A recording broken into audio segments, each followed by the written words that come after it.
Welcome to Better Business TV episode number 32. Today is February 28th and I am your host Sasha Burson.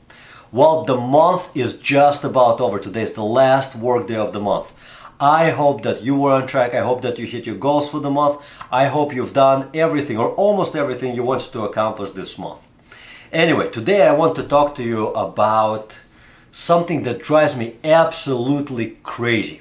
Something that I don't see in every business, yet it's somewhat commonplace. Here's the deal. Your very frontline person, in most instances, is the receptionist. Whenever a prospective client, customer, or patient calls, they get to talk to the receptionist.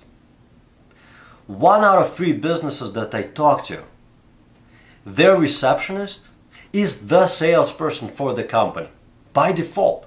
Whether the business owner knows it or not, that lady or that gentleman that's answering the phone is selling or pre-selling whatever the service or product the company provides. Yet that person is not trained in sales at all. At all. That person could be responsible for generating all of the revenue for the company, but they have no idea how to present the product or the service that the company provides. No clue whatsoever. They answer the phone in a professional way, as in, hello, XYZ company, how may I help you?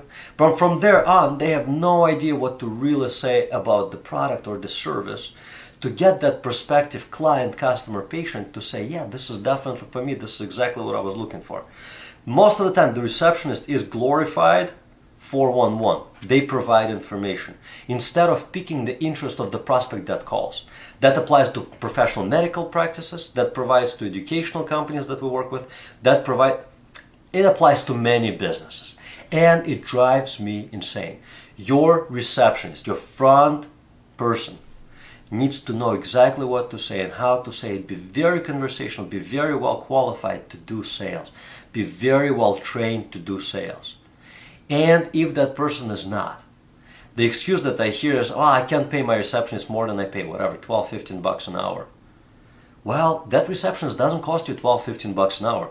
That receptionist could cost you $2, $3, $4, $500,000 in lost sales every year.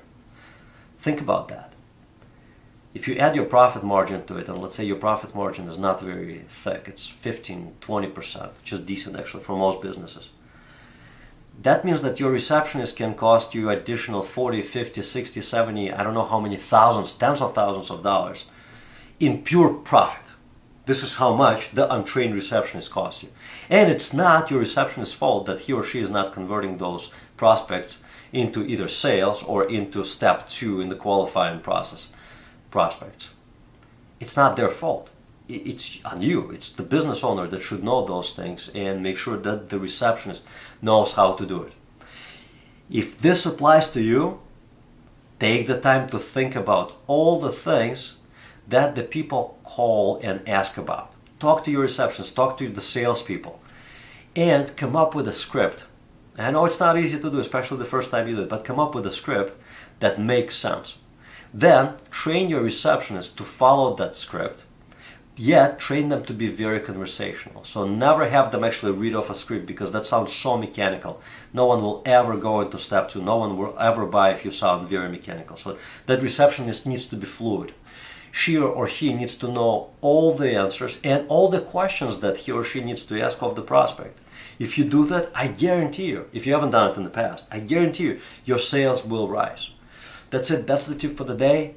Today's Friday. I wish you an awesome weekend and I will see you here next Monday.